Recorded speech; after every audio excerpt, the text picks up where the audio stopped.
నమస్తే, నేను మీ ఈశ్వర్. ఈ6 న్యూస్కి స్వాగతం. వార్తల్లోని ముఖ్యాంశాలు. హైదరాబాద్ మేడిపల్లిలో పిల్లల్ని అమ్ముతున్న ముఠాలను పోలీసులు అరెస్టు చేసినారు.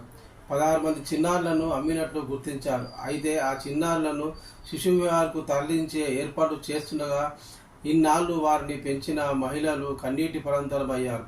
చిన్నారులు సైతం మహిళలను గట్టిగా హత్తుకొని మారం చేశారు. సంతానం లేదన్న బాధలో తెలుసో తెలియకో పిల్లల్ని కొనుగోలు చేశామని ఏళ్ల తరబడి పెంచుకున్నాక దూరం చేస్తే ఎలా అని వాళ్ళు వేడుకున్నారు. కొందరు మహిళలు రోడ్డుపైనే కులబడి రోధించారు.